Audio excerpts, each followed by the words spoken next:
Major funding for KPBS Evening Edition has been made possible in part by Bill Howe Family of Companies, providing San Diego with plumbing, heating and air, restoration, flood and remodeling services for over 40 years. Call 1-800-BILL-HOWE or visit billhowe.com. And by the Conrad Prebys Foundation, Darlene Marcos Shiley, and by the following.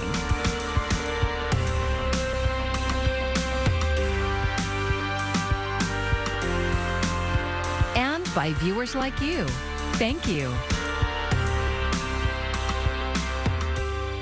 It only lasted a few days, but it's something the Aztecs and their fans will never forget. Thank you for joining us. I'm Maya Trabulsi. The SDSU men's basketball team is back in San Diego after a whirlwind experience at the Final Four. Coach Brian Dutcher and the team arrived on campus this afternoon following last night's loss in the national championship game. SDSU might not have been crowned national champions, but the fans do not seem to care. Players and coaches took time to thank their fans with autographs and plenty of pictures. And as we know, the historic Aztec season ended at NRG Stadium last night in Houston. KPBS reporter MG Perez traveled with the team to Texas and was there for the finish.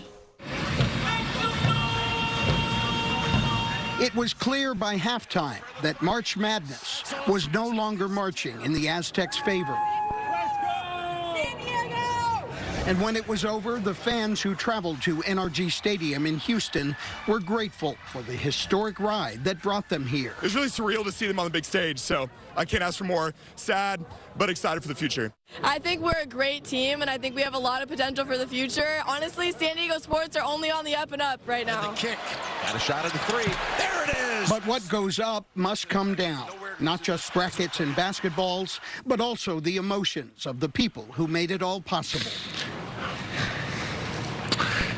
Senior guard Matt Bradley is one of them, who admitted last night after the game he almost quit 3 years ago because he wasn't sure basketball was worth it. I told myself, I was just like, you know what, Matt, it's been tough.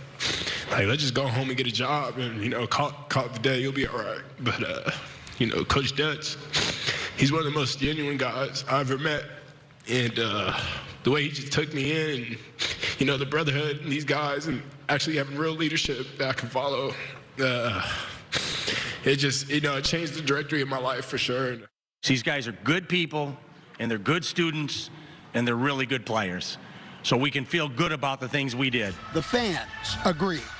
The team did great, and we're super proud of them for getting this far. I mean, this is the best thing that's happened to San Diego sports in a long time. SDSU made it so much further than anyone expected. It sucks it didn't turn out like we wanted, but this is awesome for San Diego State. So the road ends here at NRG Stadium, but as the saying goes, there's always next year. We played a great game. We had a good run. Go Aztecs. In Houston, MG Perez, KPBS News. And it's a busy news day, and we have a lot to get to, but we will have more on the Aztecs a little bit later, and that includes the scene that we saw last night at Viejas Arena and the public safety questions being asked about how the crowds were handled. And now to the unusual scene today in New York, where former President Donald Trump turned himself in on charges related to an alleged hush money payment using campaign funds. This all goes back to an affair Trump allegedly had before the 2016 presidential campaign. Mike Valerio recaps a court appearance unlike any that we have seen before. Well, good evening. Former President Trump is now back in Florida, saying on Truth Social that he did nothing wrong, nothing illegal, but prosecutors here in Lower Manhattan would certainly beg to differ, accusing him of engaging in a criminal conspiracy to undermine the integrity of the 2016 election. President Trump. Former President Donald Trump indicted and arraigned on 34 counts related to business fraud. Tuesday's legal proceedings relatively short, but its impact on American history seismic, unprecedented. Trump is now the first ever former or sitting president to be criminally charged. He's frustrated, he's upset, but I'll tell you what, he's motivated. and it's not going to stop him, and it's not going to slow him down, and it's exactly what he expected. The charges center on a 2016 hush money payment to adult film star Stormy Daniels, facilitated by his then personal lawyer and fixer, Michael Cohen, who was convicted for his role in that payment. 34 false statements made to cover up other crimes. These are felony crimes in New York State, no matter who you are. We cannot and will not normalize serious criminal conduct. Trump is already looking ahead towards a possible trial, posting Tuesday morning that it should be moved to Staten Island because Manhattan would be, quote, very unfair. Security around the New York City courthouse was ramped up ahead of Tuesday's arraignment, with overall peaceful crowds gathering both for and against Trump, including a brief appearance by one of his most vocal allies on the Hill. This is the former president of the United States of America, and the government has been weaponized against him. The next step for Trump, back at home at Mar-a-Lago Tuesday night, where his lawyers have said they'll dissect every charge in the now unsealed indictment and plan their defense. Will you please take some questions? How did you And the judge in this case did not issue a gag order, meaning that the former president can talk about this matter. But the judge here in Lower Manhattan urged both sides, the former president and the prosecution, to refrain from inflammatory rhetoric. That's the latest here in New York. I'm Mike Valerio. Back to you.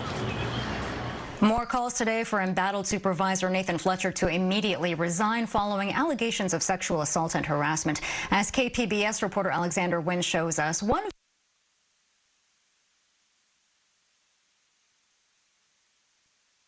I'm calling for the immediate resignation of Nathan Fletcher. Calls for Fletcher's resignation grew louder today as members of the public voiced their displeasure at the Board of Supervisors meeting. This is the first board meeting since Fletcher announced last week that he will resign effective May 15. The string of public speakers on this issue is part of the reason why Supervisor Jim Desmond is calling for Fletcher to step down immediately. You know, I think this is so egregious. We need to get on. We got to move on. Our meeting today is, you know, we have a lot of speakers talking about his infractions and what he's been accused of, and it's really kind of slowing down the process of the county. Desmond first issued the call for Fletcher's resignation on Monday.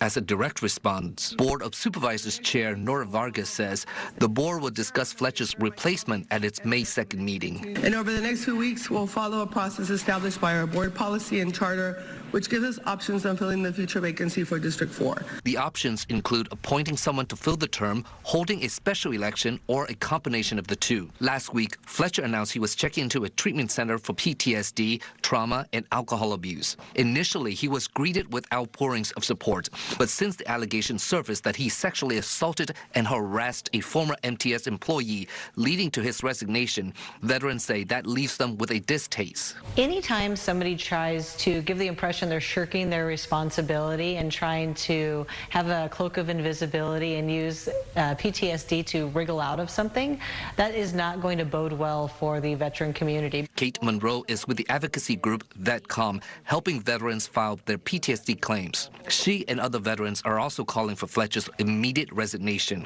In addition, we'd also like him to issue either an apology or a statement essentially assuring everyone that he did not place a sexual assault stigma on PTSD. Supervisors Tara Lawson-Remer and Joel Anderson today say they don't want to rush things and want to see the county process play out. An attorney for Fletcher has not responded to a call for comment. Alexander Nguyen, KPBS News. Gas prices in San Diego are up and down lately. Today, they're on their way back up. AAA says the average price for a gallon of regular is $4.89, and that is up nearly 3 cents from Monday. We're still $1 less than we were this time last year when prices soared to the $6 range. Are you struggling to pay current or past due water bills? KPBS reporter Katie Hyson looked into a program that has $2.5 million in assistance just waiting to be claimed. Many times households will spend their money on all of their basic needs and requirements like water, utilities, rent. Arnulfo Manriquez oversees the Low-Income Household Water Assistance Program for the nonprofit MAAC. It offers a one-time payment of up to $2,000 to help residents pay water or wastewater bills. And then they'll use a credit card for all the other, like food, anywhere they can use a credit card at. And it begins to stretch families. Manriquez says helping with a water bill can stabilize a family's finances. It's better to be able to connect with those households before they get into that situation of falling behind, before they get into a situation of starting to amass credit on their credit card. He says many people may not have heard about the program or realize they qualify. It just started this past year. We don't want to leave money on the table when there are people that absolutely need these funds right now. The assistance can also be used for reconnection and late fees. For more and to see if you qualify, visit our website, kpbs.org. Katie Hyson, KPBS News. And those of us who spend any time in the Midway or Point Loma areas have seen this take shape for years. Now it's all done. This morning, a dedication was held for a new West Mission Bay Drive bridge, and that's the one that connects the Interstate 8, the Midway District, and the SeaWorld portion of Mission Bay. Work on the bridge started back in 2018. The city says the majority of the $150 million cost was paid by a federal grant. And we have more from the Aztecs' return to San Diego. Here's Coach Brian Dutcher a short time ago. Thanks for being here. I mean, I looked at some of the videos from back here of the Viejas Bowl, of all the bars and restaurants that were broadcasting the game, of the celebration on the street. And I'm sure the only guy that was happy we may not have won is Mr. Gloria, because he might have had the city turn upside down. So, and I'm not saying that, I'm just jesting. I know he wanted us to win, but yeah, it was incredible to see all the fans enjoying this back here. And those.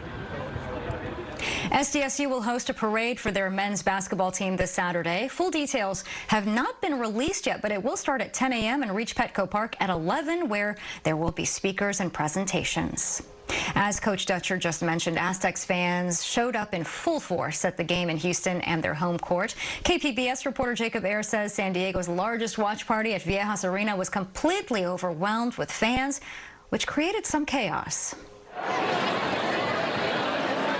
Depending on where and when fans got to Viejas Arena for Monday night's Aztec watch party, they may have had two different experiences. The lucky ones got inside the venue for a thrilling game time atmosphere. But many got stuck outside in an unruly situation. It's the finals for March Madness, and we just really wanted to come out, and just it'd be a good time, but clearly it's not really looking like that right now, though. Students Joel Nakama and Nika Sato got there around 4 o'clock, but gave up and chose to watch the game at home once they got caught in the large crowds outside the arena. We were worried about it too, because people are too close to each other, and it was yeah, I was squeezed in, man. And yeah. The event was free and first come, first serve. While the doors opened around 5 p.m. and tip-off was at 6:20, huge crowds started to show up hours before game time. We thought we had plenty of time, but we got here and it was just very busy. Some people were let in, but the arena hit its maximum capacity with thousands still outside. But all of a sudden, just hear a loud boom and the line just starts moving a lot faster. From what I hear is people just rushed in towards the end once they heard that they're at capacity. That's when things got a little wild. Some fans waiting outside eventually pushed through the gates or hopped over the fence. Law enforcement had to step in to control the crowds.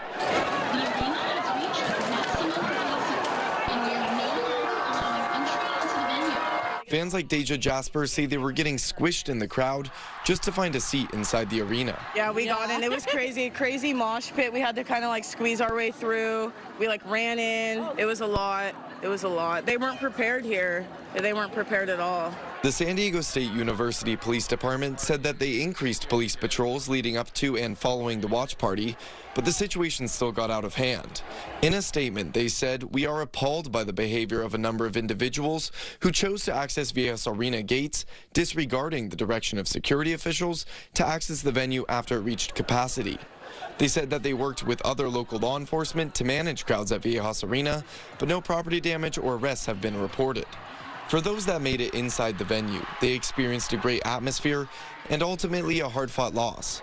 But for the many who got stuck outside, they had to find somewhere else to watch their team play.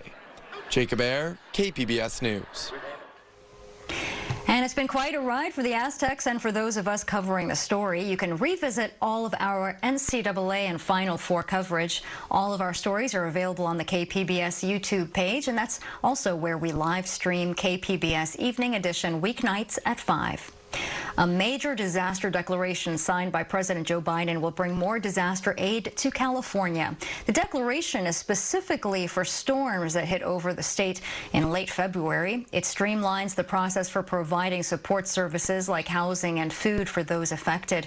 Federal grants will also be available for uninsured property losses. Several counties are included, mostly in the Bay Area and Central Valley.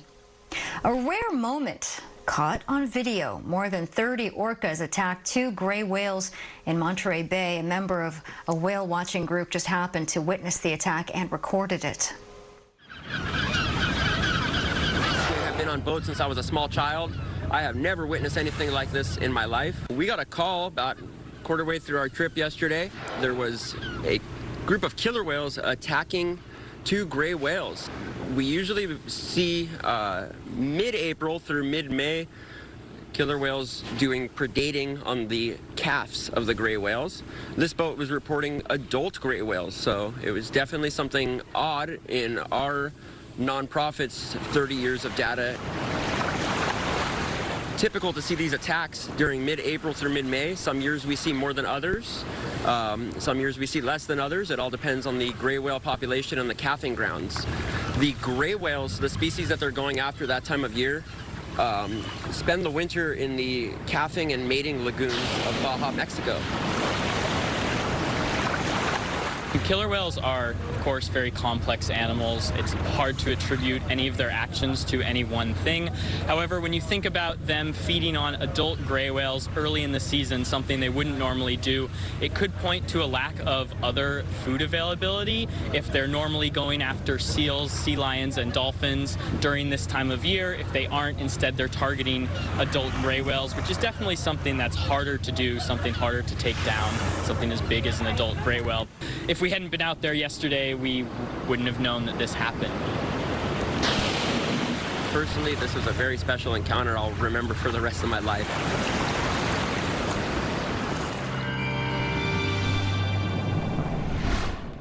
Another chilly night coming up. Temperatures are going to be slipping down into the 40s, even some 30s. Quiet weather overall, though, the next couple of days with a warming trend as we work our way into the weekend. But check out the numbers here for tonight. It's going to be chilly. Interior valleys, there could be some frost. Ramona down to 32. Mount Laguna down into the 20s, and even Borrego Springs down around 40 degrees. Chula Vista 43, Oceanside, you can trickle down into those 30s for a couple of hours. Here's a look at Futurecast, and yeah, clear skies in place. Did have that very choppy surf. And notice we're not going to be looking at much in the way of a cloudiness as we go right into Wednesday. So chilly start, though temperatures will respond to very dry air in place. That dry air is efficient in cooling off and also warming back up. So we'll talk about rising temperatures back into the mid and even the upper 60s for some. Oceanside 65, Borrego Springs right around 70. That's still below the historical average and still chilly around Mount Laguna, only talking about the upper 30s on tap. All right, let's take you through again, the next several days here at Out of the Coast. Here's what we're looking at as we work our way through the next several days. Notice a bit of a warming trend as we work our way into Thursday. We're closing in on 70. And then again, as we work our way later on this weekend, even though there'll be some clouds around, I think temperatures too can start to climb back up into the 60s. Inland valleys, interior valleys. Wow, isn't it going to be nice coming up here later on this week? Low to mid 70s Thursday into Friday. We talk about conditions heading into and through the weekend. Despite some clouds, it's still going to be very warm out there. With the temperatures climbing in closer to 80 degrees by the time we go to Sunday. Look at those overnight lows now up into the upper 40s and lower 50s over the mountains. Still cold next couple of days. We'll go from cold to cool and then more seasonable as we work our way down the road. And again, quiet weather conditions here essentially across the board. For KPBS News, I'm meteorologist Justin Pavic. A labor battle is brewing between Hollywood studios and the people who write their stories. The Writers Guild of America says it will hold a strike authorization vote next week, and if enough people vote in favor, it gives the writers union the ability to set a strike for a later date. The current contract ends on May 1st. One of the sticking points is residual pay for content that's available on streaming platforms. The last Hollywood writers' strike was more than 15 years ago. A former Tesla employee has been awarded $3.2 million in a racial discrimination lawsuit. The case was brought by Owen Diaz, who worked at an assembly plant in Fremont. He says that he regularly heard racial slurs and was subjected to racist graffiti and a cartoon. This is the second time he brought his case to trial. The first jury awarded him $137 million in damages, but the judge threw it out, calling it excessive. We got a lot of live coverage and analysis from national networks today on the Trump arraignment, but one thing we didn't see was a booking photo. Sunlan Sarfati tells us more about the decision in this case and how mugshots of the rich and famous sometimes become part of the story. In 1 second, one flash, one photo, an indelible image is produced, steeped in the long history of the justice system. Eyes forward, looking right into the camera, that exposure exposing the person, becoming a lasting part of their own legacy. Al Capone, Pablo Escobar, John Gotti. These mugshots of famous suspects have become iconic. Lee Harvey Oswald's taken just hours after he assassinated President John F. Kennedy. O.J. Simpson's mugshot as enduring as images of his white Ford Bronco racing down a California highway. Now all eyes are on the former president's movements, and the palace intrigue is building.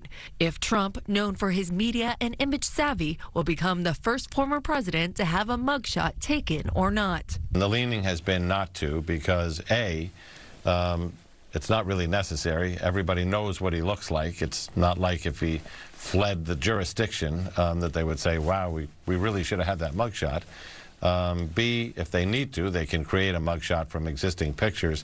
But the real concern is that the mugshot is going to be misused. New York state law prohibits the release of booking photos unless police say there is a legitimate law enforcement purpose to release them. Sources tell CNN authorities are concerned about the potential photo leaking. The Trump team is trying to avoid it. I do have a problem with leaking of pictures. I think that because we're in a campaign, because he's the leading GOP candidate, it's not going to help anything. Mugshots are for people so that you recognize who they are. He's the most recognized face in the world, let alone the country right now. So there's no need for that. There's no need for the theatrics, no. Other politicians like John Edwards, Tom DeLay, and Rick Perry attempted to turn their mugshot into more of a pleasing headshot, smiling with perfectly coiffed hair, suit, and tie. Then there are the mugshots that go on to become celebrated. Martin Luther King, Rosa Parks, John Lewis, Jane Fonda, a badge of defiance. Sunlan Sarfati, Washington. The city of San Diego will get some money back on what it spent for portable showers during the COVID pandemic. Today, city officials announced a settlement of nearly $1.2 million. The payment ends a case related to a company called United Site Services of California. The city claimed the company overcharged for showers intended for the homeless population. Some of those showers were at the convention center when it was being used as a shelter. The alleged overcharging went on for more than a year. They can complete an outfit, but a common accessory might be doing damage to your health. Mandy Gaither tells us about new research on the wearing of high heels and why you might want to give your feet a rest. For centuries, they've been the footwear of the fashionable, but high heels may be wreaking havoc on your body. Your feet are just as complicated as your hands. They're the same bony structure, except you have to walk on them. Dr. John Reach, a surgeon with Connecticut Orthopedic Institute, says the concentration of stress put on the front of the foot by high heels can cause crowding of the toes, bunions, and hammer toes, which can lead to problems with balance. But Reach says suddenly switching to flats isn't the answer either, because your body may have become accustomed to high heels. If you've modified your gait, you've modified your walk, you've modified the way that your foot accommodates the shoe that you're used to, and then all of a sudden you change it and go to a lower ramp shoe, you're going to pay a price for that. That could lead to other orthopedic problems like tendinitis, plantar fasciitis, and inflammation of the tissue connecting the heel bone to the toes, or arthritis, which can lead to posture problems and knee, hip, or lower back pain. Reach says protecting feet is critical. They're sort of your tires for your body, if you will. It's very important for that to be in good top condition. To keep feet healthy, Reach says to consider dropping down an inch or two to lower the ramp of your high heel. Make sure your foot fits in the shoe, avoid pointy-toed footwear, and give your feet a break. Maybe you put it up for a wedding, maybe you put it up with the pain for a graduation, and then maybe you switch out of them. For Health Minute, I'm Mandy Gaither. A roller coaster of emotions for San Diego sports fans last night. Not long after the Aztecs came up short, the Padres gave everyone something to cheer about. Cam to left. Back goes Carroll. That's the ball game. Hassan Cam walks it off. Padres go back-to-back in the ninth. Win it 5-4. They'll wait for him at the plate. It's time to celebrate. The Padres second baseman Hassan Kim delivered the second of back-to-back home runs in the bottom of the ninth against the Diamondbacks, and it was his first home run of the season and his first walk-off homer as a Padre. The team begins its first road trip of the season Thursday in Atlanta. And here is a look at what we're working on for tomorrow in the KPBS newsroom. The damage done by California's wet and snowy weather. NPR's Morning Edition has a story on what climate scientists are learning about the flooding that we've already seen in our state. And KPBS Midday Edition has part 2 of a conversation on menopause, from confronting taboos about the aging process to advice from local health experts. And always, you can find tonight's stories on our website, kpbs.org. Thanks for joining us. I'm Maya Trabulsi. Good night. Major funding for KPBS Evening Edition has been made possible in part by Bill Howe Family of Companies, providing San Diego with plumbing, heating and air, restoration, flood and remodeling services for over 40 years. Call 1-800-BILL-HOWE or visit billhowe.com. And by the Conrad Previs Foundation, Darlene Marco Shiley, and by the following.